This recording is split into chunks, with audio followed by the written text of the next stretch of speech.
está rolando uma treta entre o ministro do Supremo, o Gilmar Mendes, e os militares que compõem o governo Bolsonaro e as Forças Armadas como tal.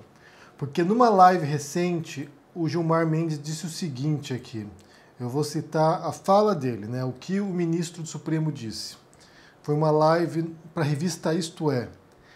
Nós não podemos mais tolerar essa situação que se passa com o Ministério da Saúde. Pode ser tática, pode ser estratégia em relação a isso, mas é impossível. Não é aceitável que se tenha esse vazio no Ministério da Saúde. Basta pensar que até esse momento há um interino ocupando o cargo de ministro da Saúde, né? Depois da queda do Taish, não entrou mais ninguém lá, você tem o Pazuello substituindo, mas não há oficialmente um ministro. Pode-se até dizer, a estratégia é tirar o protagonismo do governo federal, é atribuir a responsabilidade a estados e municípios. Se for essa a intenção, é preciso fazer alguma coisa. Isso é ruim.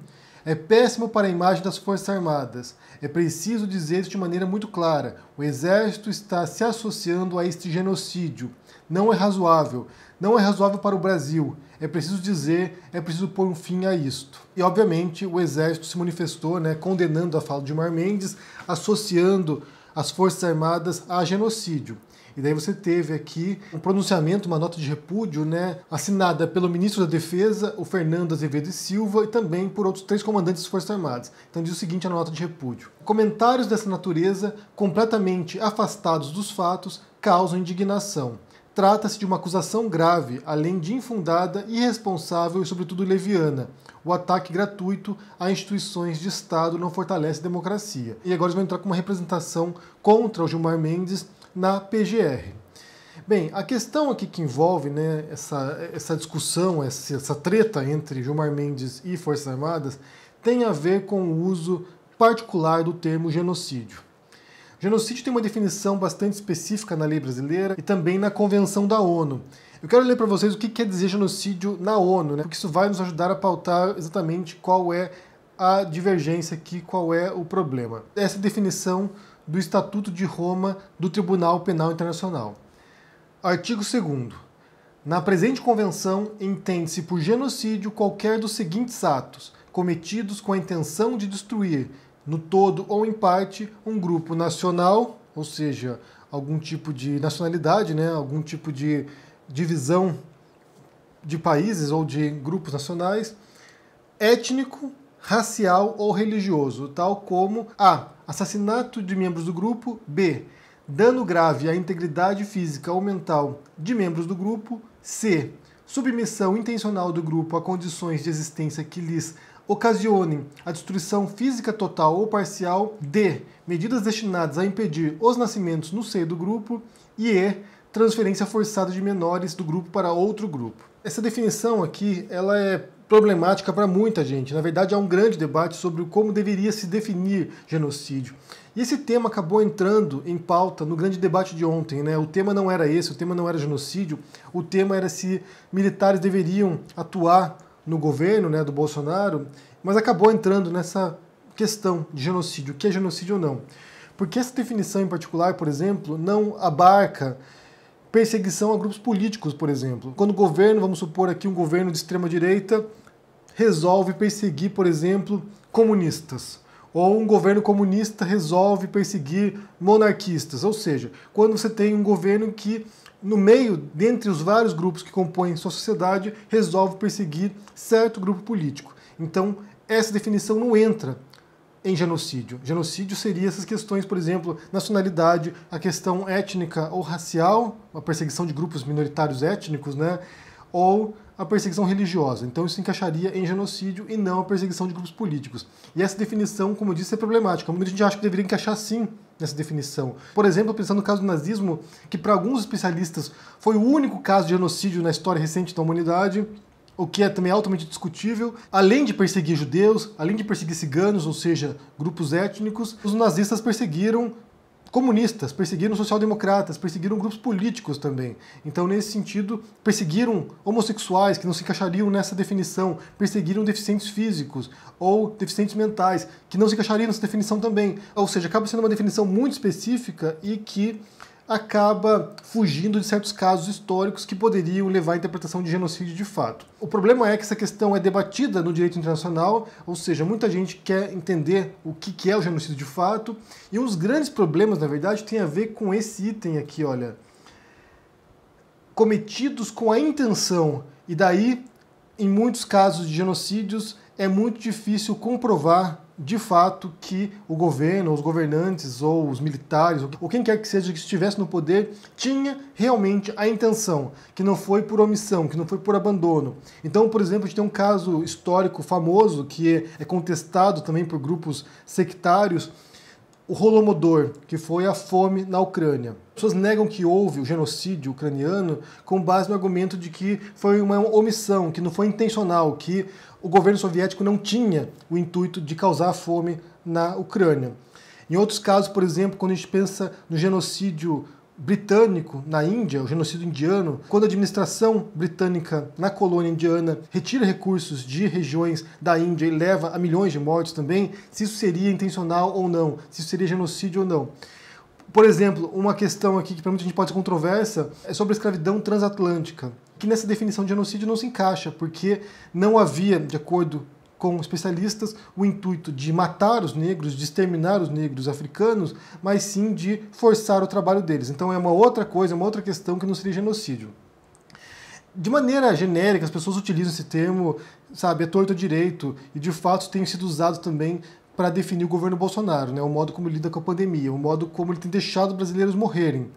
E aqui foi o uso que fez Gilmar Mendes, foi um uso figurativo, talvez, um uso genérico, que é problemático também, né? Que acaba empobrecendo um termo que é muito pesado, que é muito duro, né? Um termo que indica uma intenção de extermínio de um grupo numa sociedade. Assim como outros termos são usados de maneira indiscriminada, né? Como comunista, como eu mencionei aqui, ou como fascista, que são termos utilizados para designar grupos dos quais você não gosta, isso acaba esvaziando esses termos de sentido, assim como tem sido feito com o termo genocídio também. Acaba esvaziando um termo que para muita gente é muito específico, tem a ver com grupos particulares que não incluem grupos políticos, e assim esvazia um termo que designaria um crime muito particular. Isso é menos importante do que o próprio fato de você ter esse apoio quase incondicional, ou aparentemente incondicional, das Forças Armadas no governo Bolsonaro.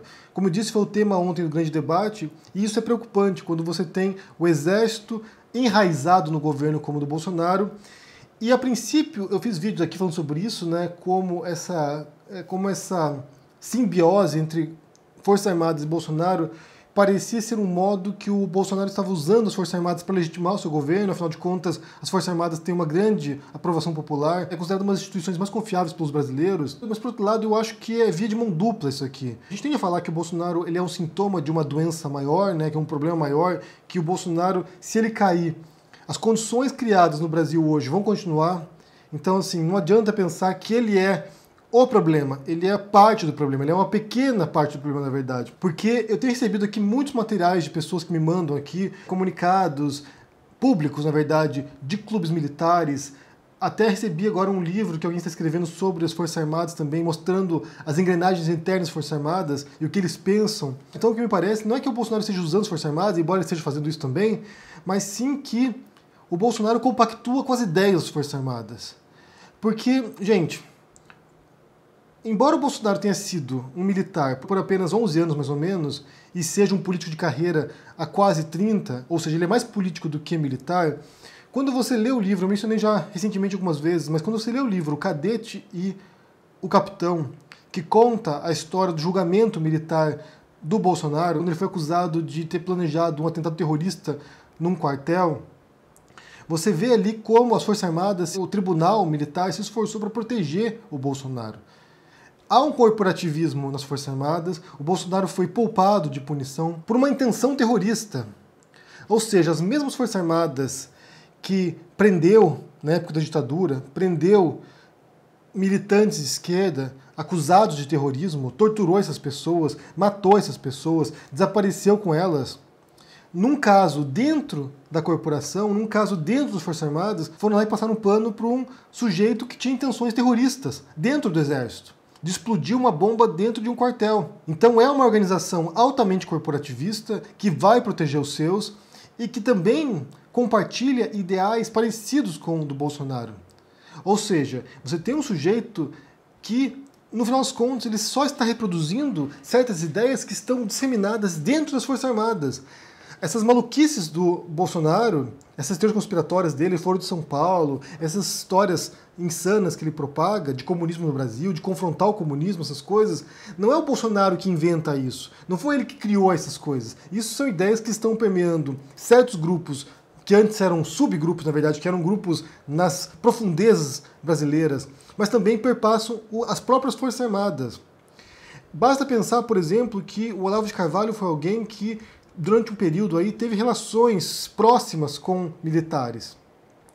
Eu não sei dizer, agora, sinceramente, a gente vai ter que pensar isso aqui. Eu não sei dizer se certas ideias olavistas foram decorrentes desse contato com os militares, ou seja, aprendeu as coisas com os militares, ou se ele ensinou os militares certas coisas e isso depois se espalhou pelas Forças Armadas. Eu tendo a pensar que foi mais o primeiro, que certas ideias já estavam dentro das Forças Armadas. Por exemplo, eu recebi um comunicado aqui do Clube Militar, celebrando o golpe de Estado de 64. Ou seja, você tem ali dentro das Forças Armadas militares que acham de fato que o golpe militar no Brasil nos anos 60 foi para poupar, para evitar que o Brasil virasse uma ditadura comunista. Sendo que isso é uma balela, sendo que isso é uma falsificação histórica grotesca. Não havia a menor chance na época do Brasil virar um país comunista. Não havia. Os grupos de esquerda, nesse sentido, né, comunistas, eram muito pequenos, desarticulados, não tinham qualquer tipo de força para fazer uma guerrilha nesse sentido de tomar o poder e assumir o controle do Brasil, como havia acontecido em Cuba alguns anos antes. Ou na China. Não tinha esse poder. Simplesmente não havia esse tipo de estrutura. A guerrilha, o modo como ela se dá, é decorrência de grupos comunistas que vão para a clandestinidade. Mas nas Forças Armadas eles têm essa noção de que eles salvaram o Brasil do comunismo. Então certas ideias paranoicas de inimigos internos, de conspirações internas, de inimigos do Estado, os inimigos vermelhos, de comunistas infiltrados, isso, em grande parte, surge nas Forças Armadas e é compartilhado, e é compactuado.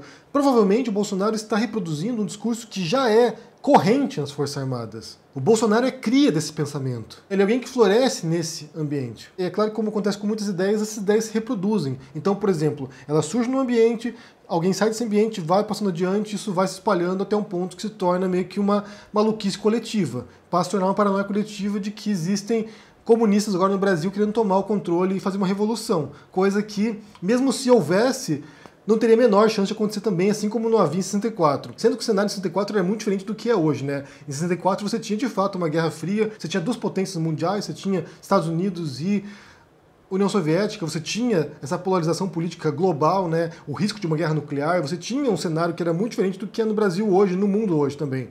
Então eles estão reproduzindo, de fato, uma retórica que perpassou as Forças Armadas durante décadas na ditadura, e que ainda hoje, de maneira totalmente anacrônica, está permeando o governo Bolsonaro. Claro que esse desvio aqui, né, falar sobre as Forças Armadas, não tem relação imediata com o termo genocídio, mas você tem essa simbiose, como disse, tem essa troca de interesses no governo Bolsonaro. Ele está recheando ministérios e cargos comissionados com militares, alguns na ativa. Esse é outro problema também grave que foi debatido ontem no grande debate.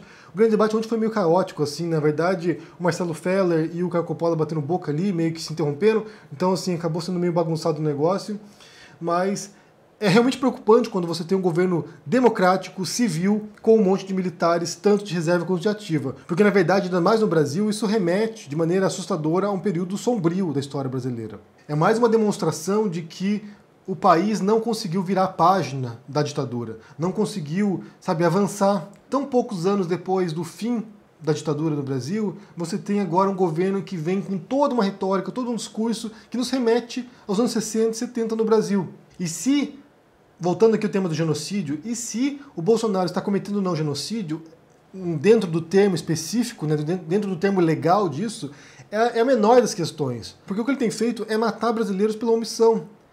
Talvez ele não tenha intenção real, embora me pareça um pouco suspeito isso, mas talvez ele não tenha intenção real de exterminar brasileiros. Mas o modo como ele procede diariamente, o modo como ele lida com isso, o modo como ele não lida com isso também, tem levado sim à morte de brasileiros. Eu falei para vocês aqui já, se o Brasil houvesse fechado em março, como aconteceu em muitos estados e cidades, se houvesse fechado um lockdown total no Brasil em março, 15 de março, como foi aqui na Espanha. 15 de março, em junho, vocês estariam saindo da pandemia. Como aconteceu em muitos países da Europa, como aconteceu aqui na Itália, como aconteceu aqui na Espanha, como aconteceu em Portugal, como aconteceu na Alemanha. Fecharam por 2, 3 meses e passou. Bem, agora está voltando, né? Agora começa já a surgir novos focos de contágio aqui na Espanha e em outros países. Então já é uma questão de preocupação, né? Vai ter que fechar de novo, passar mais um tempo fechado até o ponto que acalme os casos e assim por diante, até surgir uma vacina. Mas se o Brasil houvesse fechado totalmente em março, em pouco tempo sumiriam os casos, porque eram poucos casos na época, sumiriam os casos, o Brasil reabriria, voltaria a atuar, ressurgiriam os casos e assim ia levando até surgir uma vacina. Como está agora no caso do Brasil, já está fora de controle, já são mais de 73 mil casos, até onde eu saiba aqui, eu não vi os dados de hoje ainda, mas são milhares, dezenas de milhares de casos e que vão continuar aumentando, porque pelo que tudo indica, a tendência é que em poucas semanas passe de 100 mil casos. Passe de 100 mil mortos, não são casos, são mortos, falecidos. De casos são mais de 2,5 milhões já de casos no Brasil. Então, assim, o modo como ele lidou com a pandemia pode não ser um genocídio no sentido estrito da palavra, mas certamente é letal para os brasileiros. Certamente tem levado à morte dos brasileiros. Eu diria que muitos casos desses mortos aqui estão na conta do Bolsonaro porque o modo como ele procedeu, a mensagem que ele mandou, a confusão que ele causou, a incompetência desse governo, a queda de ministros técnicos, nesse caso, né, que era pelo menos o Mandetta, né? A gente não precisa morrer de amor pelo Mandetta, mas pelo menos o modo como ele se comunicava, aquilo que ele fazia, sinalizava para os brasileiros uma posição diante da pandemia. Ele foi lá, detonou 2 ministros da saúde, agora o Brasil sem rumo, então uma boa parte dessas mortes estão na conta do Bolsonaro, sim. Pode não ser intencional, pode ser que seja, não temos como comprovar isso, mas em sentido figurado ou estrito, o Bolsonaro tem feito uma limpeza social no Brasil. Pode, como disse, não se encaixar em genocídio, mas é uma limpeza social no Brasil. Ele está eliminando pobres, idosos, pessoas com problemas de saúde. Ele tem feito isso. E o que assusta, de fato, é a naturalidade com que muita gente lida com essas dezenas de milhares de mortos. São 73 mil pessoas que já morreram, gente. 73 mil pessoas e parece que simplesmente... por fazer o quê, né? Vontade de Deus. Então, para concluir esse vídeo aqui, primeiro, não dá para dizer que seja estritamente genocídio que o Bolsonaro faz, mas certamente é uma limpeza social que está acontecendo agora no Brasil. São milhares de mortos que estão na conta do Bolsonaro, sim.